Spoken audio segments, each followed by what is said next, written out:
간파 borgo야리의 간파의 BJP 자. 내 10% मानसियानो हा गैया बे 10% हा गैयै मानसिनो जों हा होनो हाया नामा दिनै अपोजिसनहा खुनु लामा गैला खुनु माने मा होनो कारन गैला जे अपोजिसना पजिसननि एगेन्स्टै गसंनो हानाय बाथ्रा बुंनो हानाय जायनि जाहोनाव मानसिफोरखौ थुलुंगानानै थुनज्लायनानै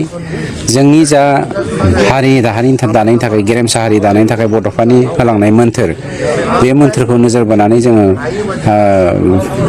मा होनो नेसनेल पार्क जों गायसनदों बे नेसनेल पार्कनि सिङावदि गोदानै इनक्रोच खालामनो होगासिनो दङ बे जोंनि थाखाय दुखुनांथाव बाथ्रा बे दुलाराय बर' हारि आरो बिटिसि ओनसोलाव थानाय गासै जाथि जनगोष्ठीनिनो खहा बियो सोरबा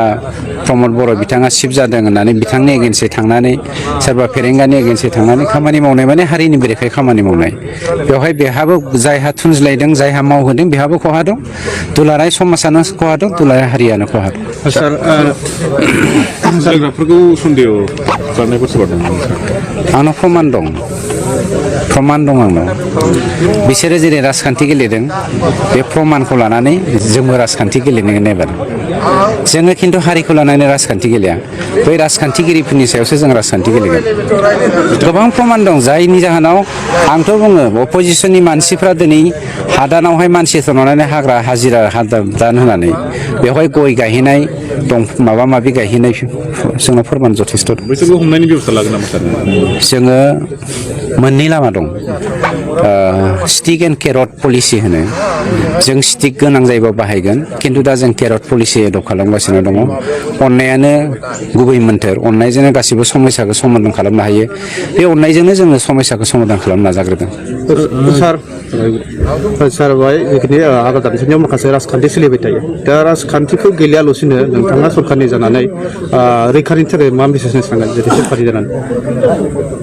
राजखान्थिखौ गेलेयालासिनोथ' हारिखौ बासायनो थाखायनोथ' जोंनि सरकारा मोननै नेसनेल पार्क बानायदों आरो मोनसे वाइल्ड लाइफ सेन्सुरि बानायनो थांगासिनो दंबावो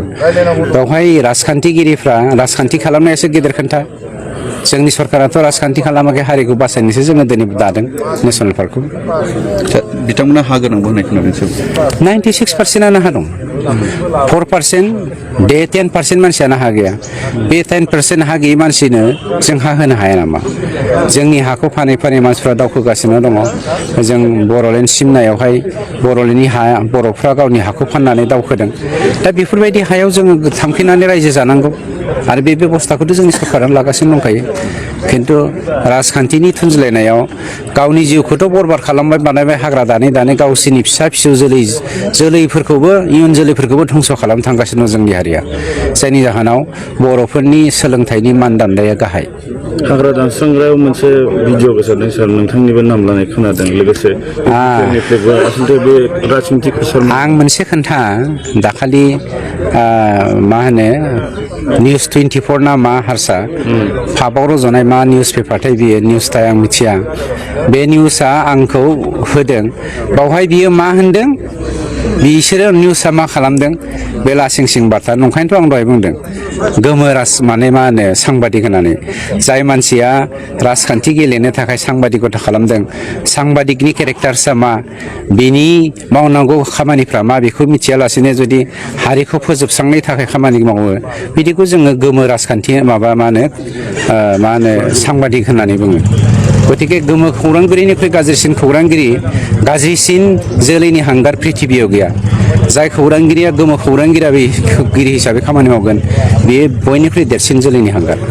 सिफायखांनाय जिखिनि हाग्रा थानाय बेखौ लांना दोननाय बेखौ मा खालामनो सानदों नोंथांनि जि नेसनेल पार्क बे नेसनेल पार्कआनो खालामफिननो साननायनि खोन्थायानो गैया नेसनेल पार्कआ नेसनेल पार्क हिसाबैनो थागोन गतिके नेसनेल पार्कनि बाहेरायावहाय जाय रायजो एसे सिगाङावनो माखासे जिखिनि लांना दोननाय बेखौ राननानै होदों बेनि खेथ्रआव नङा बेथ' नेसनेल पार्कनो नङा नेसनेल पार्कनि बाहेरायावसो जों दोनगोन नेसनेल पार्कआ मोननै दङ हार्डकर आरो बापार जन आरो हार्डकर जन बे मोननै जनखौ राननानै जोङो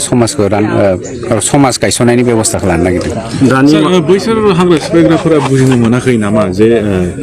नेसनेल पार्क जायोबा मा बे ओनसोलनि रायजो राजाफ्रा मा बेनिफिट दङ मुलाम्फा जागोन बेफोरखौ बैसोरो बुजिनो मोना सिबायफ्रा बोरै बुजिनो लेखा गोरों राजखान्थिगिरिफ्रानो जुदि थुलुंगायोब्ला लेखा गोरों राजखान्थिगिरिफ्रा गाव गावनि फिसाखौ दिल्ली मुम्बाइआव फोरोंहरदों मोजां इनस्टिटिउसनाव एडमिसन लाहोदों जोंहा आरो जेबो साननो रोङै लेखा रोङै मानसिफ्रा हाग्रा बंग्रायाव गावनि फिसाफोरखौ बरबाद खालामनायनि गेजेरजों गावनि जिउखौबो बरबाद खालामगासिनो दङ गतिके बिसोरखौ जों दुसिनानै लाब गैया क'क्राझार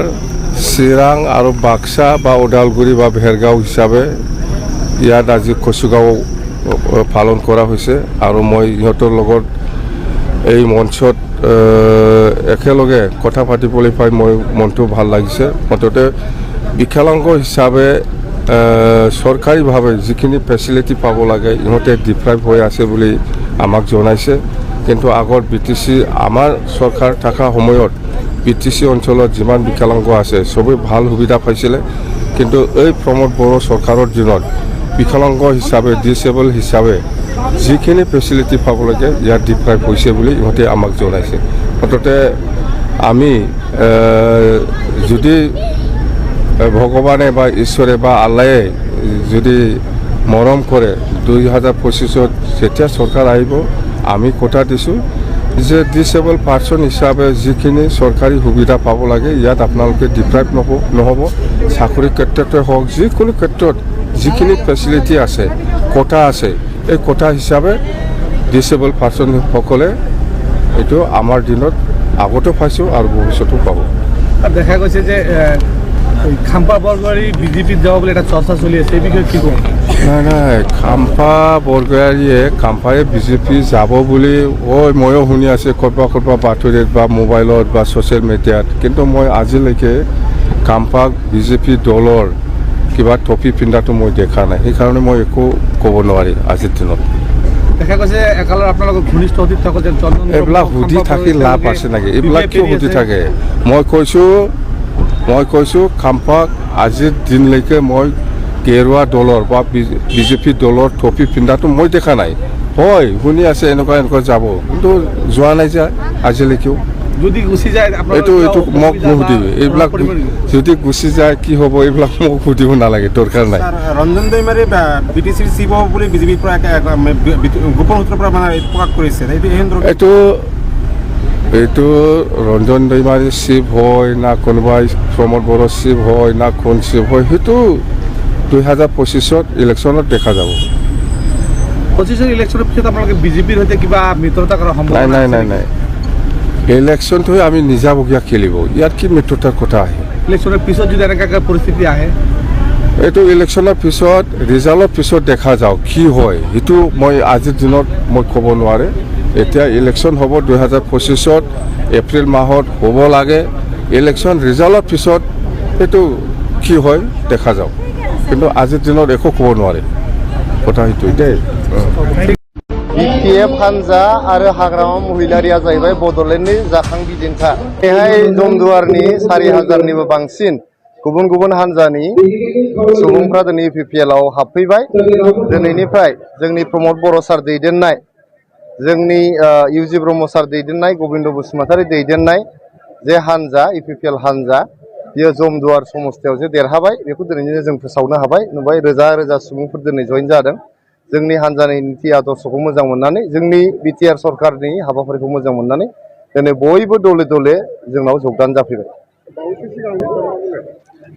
BPF हानजा आरो हाग्रामा महिलारिया जाहैबाय बड'लेण्डनि जाखां बिदिन्था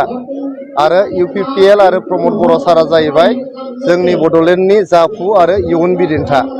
बेखायनो दिनैहाय जोङो BPF आरो हाग्रामा महिलारिनि बाथ्राखौ रायज्लायनो गोनां जेबो गैला रायजो राजाफ्रा दिनै जोंनि खामानि मावनायफोरखौ मोजां मोनदों UPPL हानजाखौ मोजां मोनदों जों जे दिनै बड'लेण्ड ओनसोलाव सान्थि गायसनबाय बयनोबो न्याय होबाय आरो जौगानायनि फारसे जों आगान सुरबाय बेखौनो मोजां मोननानै दिनै रोजा रोजा सुबुंफ्रा जोंजों मोनफ्रोमबो समस्थियावनो जइन जागासिनो दङ